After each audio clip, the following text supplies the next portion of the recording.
अस्सलाम वालेकुम dear student, मेरा नाम मोहम्मद शराज अमीन है। जैसा कि हमने एक सीरीज़ का स्टार्ट किया हुआ था मैथमेटिक्स से related 9, 10th first year second year का, तो आज हम इस लेक्चर में डिस्कस करेंगे 10th क्लास के एमसीक्यूज़। तो एमसीक्यूज़ जो हैं उसकी इम्पोर्टेंस तो आपको अच्छे से पता है कि एक स्टूडेंट है, दोनों तरह के स्टूडेंट के लिए, जिन्होंने कुछ नहीं पढ़ा उनके लिए भी बड़ा इंपॉर्टेंट रोल प्ले करते हैं एमसीक्यूज़, और जिन्होंने पढ़ा है उनके लिए स्पेशली, क्योंकि कई बच्चे हम ऐसे देखते हैं जिनके 75 नहीं बल्कि 74 73 मार्क्स आ जाते हैं, और वो जस्ट एक एमसीक्यूज़ की वजह से मसला बन जाता है। तो दूसरी तरफ वो बच्चे जो अच्छे से तैयारी नहीं करते, तो एमसीक्यूज़ उनके लिए एक बेसिकली एक जस्ट हेल्पिंग ही होती है कि उनके नंबर या उनके ग्रेड्स अच्छे हो जाते हैं, एमसीक्यूज़ की वजह से मार्क्स अच्छे आ जाते हैं। तो दूसरा ये भी होता है कि एमसीक्यूज़ इसलिए भी रखे जाते हैं ताकि टाइम मैनेजमेंट हो जाए, टाइम जो है वो आपका पेपर में मैनेज हो जाए। सारे क्वेश्चन अगर दे दिए जाएँ तो फिर 2 ढाई घंटों का पेपर में उनको अटेम्प्ट करना थोड़ा-सा मुश्किल होता है। तो एमसीक्यूज़ के हवाले से मैं आपसे यही कहूँगा कि स्टेटमेंट को अच्छे तरीके से पढ़ के, समझ के आपने तब आंसर करना है। तो मैं आपके साथ यहाँ पे चैप्टर वाइज़ एमसीक्यू डिस्कस कर रहा हूँ। तो देखें, चैप्टर नंबर 1 है 10th क्लास का। हमारे पास जो बेसिक कंसेप्ट हैं, इसके मैंने वीडियो अपलोड कर दी है चैनल पे। अगर किसी ने अभी तक नहीं देखी तो वो देख ले, उसको एमसीक्यूज़ में बहुत ज़्यादा हेल्प मिल जाएगी उससे। तो स्टार्ट करते हैं। देखें जी, पहला एमसीक्यूज़ है quadratic equation consist of variable. यानी हमारे पास जो क्वाड्रेटिक इक्वेशन होती है उसके अंदर जो वेरिएबल्स है वो कितने होते हैं। तो उर्दू में अगर बात करें तो दो दर्जी मसवात में मुतगैर के डैश पर मुश्तमिल होती है। तो जी इसका जो करेक्ट आंसर है वो हमारे पास स्क्वायर है। तो ये हमारे पास इसका जो करेक्ट आंसर है वो स्क्वायर या मुरब्बा है, क्योंकि जो क्वाड्रेटिक इक्वेशन होती है, अगर मैं आपके सामने इधर लिखूं x square plus 2x plus 3, तो ये भी क्वाड्रेटिक इक्वेशन है इज इक्वल टू 0। तो जो सबसे बड़ी वेरिएबल जो हमारे पास होता है क्वाड्रेटिक इक्वेशन के अंदर वो स्क्वायर ही होता है, तो इसलिए इसका करेक्ट आंसर जो है वो स्क्वायर होगा। नेक्स्ट है जी, standard form of pure quadratic equation is. तो प्योर क्वाड्रेटिक इक्वेशन या खालस दो दर्जी मसावात की जो म्यारी शक्ल है, ये स्टैंडर्ड फॉर्म है, वो कैसी होती है। हमने देखा था, हमने कहा था a x square plus b is equal to 0 और a never is equal to b 0 हो, तो फिर हमारे पास वो प्योर क्वाड्रेटिक इक्वेशन होती है। तो यहाँ पे क्या होगा, हमारे पास ज़रूरी नहीं है बी, कुछ बच्चे ये जहन में रख लेते हैं कि बी ही आएगा तो प्योर क्वाड्रेटिक होगी। देखें, अगर हमारे पास a x square plus c is equal to 0, या यहाँ पे हमारे पास बी इज लिखा आ जाए और इज इक्वल टू 0 आ जाए, ये दोनों सूरतों में प्योर क्वाड्रेटिक इक्वेशन रहेगी, क्योंकि प्योर क्वाड्रेटिक इक्वेशन का बी या सी से कोई लेना देना नहीं है। प्योर क्वाड्रेटिक इक्वेशन का ताल्लुक है कि एक्स की वाली जो टर्म है आपकी वो खत्म हो जाए। यानी आपके पास अगर एक डाटा है a x square plus b x plus c, तो इसमें ए वाली टर्म अगर ना होगी तो प्योर क्वाड्रेटिक यानी खालिद दो दर्जी मसावात बनेगी। तो यहाँ पे जो करेक्ट ऑप्शन है वो ये वाला है। देखिए, अब यहाँ पे 0 भी आ सकता है, कोई कांस्टेंट नंबर भी आ सकता है, तो ये कोई इतनी बड़ी बात नहीं। मैं आपको इसकी एग्जांपल देता हूँ।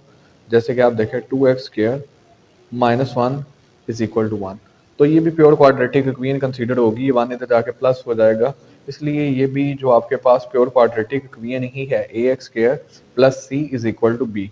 तो 0 भी हो जाए तो फिर भी ठीक है, और अगर दोनों ही कांस्टेंट हो, यानी सिर्फ देखें हमने ये देखना है एक्स स्क्वायर आ रहा है और एक्स नहीं आ रहा, तो ऐसी इक्वेशन हमारे पास प्योर क्वाड्रेटिक इक्वेशन होगी।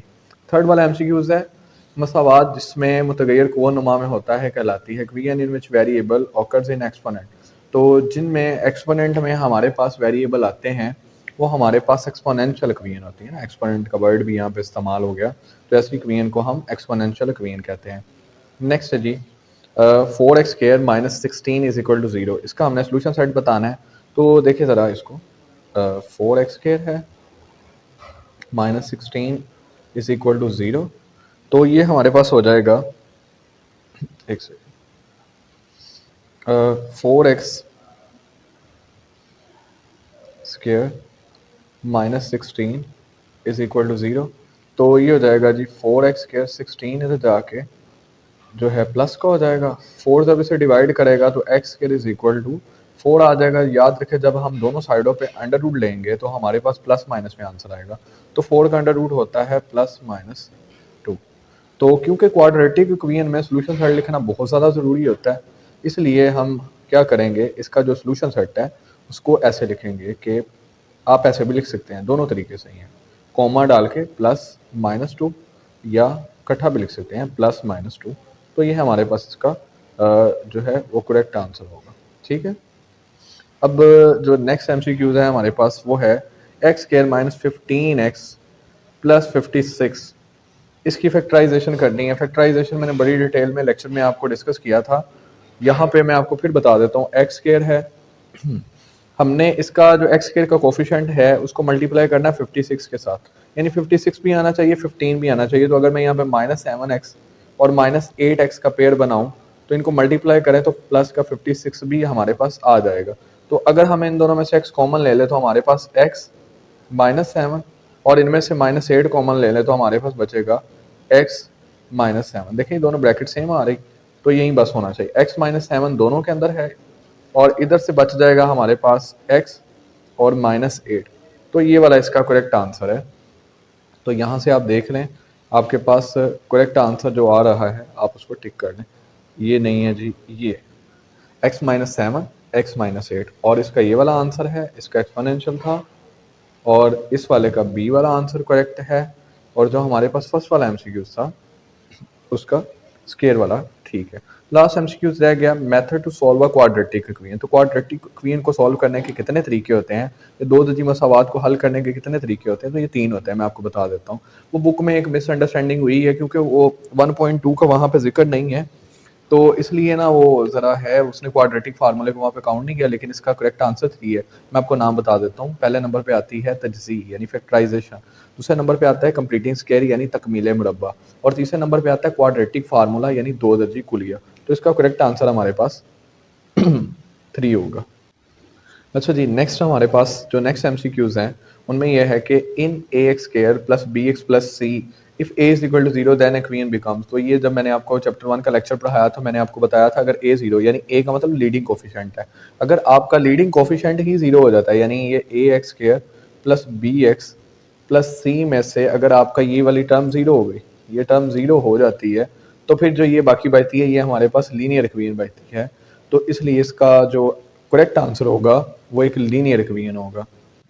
अच्छा जी, नेक्स्ट एमसीक्यूज है जी एक्स स्क्वायर है -5x है प्लस 6 है। हमने देखना है कि इसके जो हैं वो फैक्टर कौन कौन से बनेंगे। तो इसकी फैक्टराइजेशन करें तो ये हो जाएगा x square -3x -2x plus 6 is equal to 0।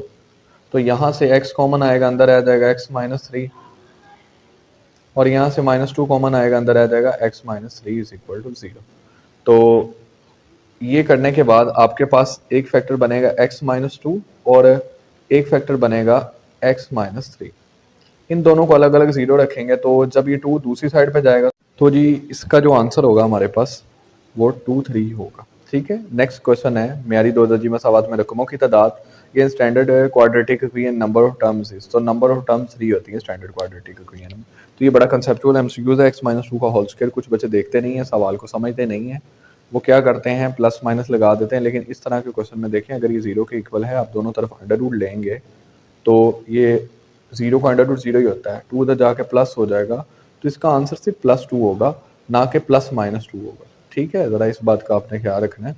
जो क्वेश्चन पूछा जाएगा उसके सेंस में आपने उसका आंसर करना है। नेक्स्ट है जी 2x² -3x3 + 7x² -3x + 2 is equal to 0। तो ये हमने टाइप बतानी है इक्वेशन की कौन सी टाइप है। तो बच्चों ये रेडिकल रेसिप्रोकल इक्वेशन या माकूस मसावात है, क्योंकि अगर हम इसमें x की जगह पे 1/x भी लगा दें तो यही आंसर आएगा, इसके आंसर पे कोई फर्क नहीं पड़ेगा। नेक्स्ट हमारे पास है दो दजी मसावात की म्यारी शक्ल या सूरत standard form of quadratic equation. तो ये वाली है ax² + bx + c is equal to 0। Next देखें, नेक्स्ट हमारे पास एमसीक्यूज हैं कि वो कह रहा है कि इस स्टैंडर्ड फॉर्म में ax² + bx + c is equal to 0 अगर इसमें b को 0 कर दिया जाए, यानी b देखें x के साथ आ रहा है, b 0 करने का मतलब यहाँ पे क्या है, b 0 करने का यहाँ पे मतलब है कि आपने जो x वाली टर्म है उसको 0 करना है। तो इस तरह की इक्वेशन को हम प्योर क्वाड्रेटिक इक्वेशन कहते हैं। नेक्स्ट है जी number of variable in standard equation. तो पहले जरा स्टैंडर्ड इक्वेशन देखें, फिर नंबर ऑफ वेरिएबल भी देखते हैं और नंबर ऑफ कॉन्स्टेंट भी देखते हैं। ax² + bx + c is equal to 0। तो यहाँ पे कांस्टेंट देखें, a कांस्टेंट है, b कांस्टेंट है, c कांस्टेंट है, यानी 3 कांस्टेंट आ रहे हैं, जबकि वेरिएबल सिर्फ आपके पास x ही है। तो x ही एज अ वेरिएबल इस इक्वेशन के अंदर इस्तेमाल हो रहा है, इसलिए इसका जो करेक्ट आंसर होगा हमारे पास number of variable in standard equation is, तो x ही है, जो वेरिएबल है वो सिर्फ x है। नेक्स्ट देखें 3x प्लस 3 की पावर, जब भी कांस्टेंट की पावर वेरिएबल आ जाए तो इस तरह की जो इक्वेशन होती हैं ये हमारे पास एक्सपोनेंशियल इक्वेशन होती हैं। जब भी कांस्टेंट की पावर वेरिएबल आ जाए हमारे पास तो इस तरह की जो इक्वेशंस कौन सी होती हैं, ये एक्सपोनेंशियल इक्वेशन, यानी ये वाला करेक्ट आंसर होगा एक्सपोनेंशियल इक्वेशन, कुआनुमाई मसावात है। आगे है दो दर्जी मसावात का दर्जा होता है डिग्री ऑफ क्वाड्रेटिक इक्वेशन, तो 2 ही होता है, हाईएस्ट मैक्सिमम डिग्री, डिग्री कहते हैं जो सबसे बड़ी पावर आ रही हो। नेक्स्ट है जी x square minus 5x plus 6, मेरे ख्याल से रिपीट हो गया, ये आप लोगों ने खुद सॉल्व कर लेना है। नेक्स्ट है जी x square minus 7x plus 10 को हल किया जा सकता है बजरिया, तो हमने ये बताना है कि इसके लिए कौन सा मेथड हम अप्लाई कर सकते हैं। देखें 5 2 10 होता है, -5 -2 ले लें तो फैक्टराइजेशन की जा सकती है। सिर्फ हमने ये देखना होता है कि फैक्टराइजेशन अगर मसला बना तो फैक्टराइजेशन में मसला बनेगा, याद रखें कंप्लीटिंग फिगर हर सवाल पे लग जाता है और जो क्वाड्रेटिक फार्मूला वो हर सवाल पे लग जाता है। अगर मसला बनता है तो वो सिर्फ फैक्टराइजेशन यानी तजज़ी का बनता है, कुछ सवालों की फैक्टराइजेशन या तजज़ी नहीं हो पाती, तो हमने सिर्फ उनको चेक करना होता है। तो मैंने चेक किया इसकी फैक्टराइजेशन हो रही है तो इसलिए इसका आंसर आल होगा। तो जी ये चैप्टर नंबर 1 था, कंप्लीट हो गया यहाँ पे। अल्लाह हाफ़िज़।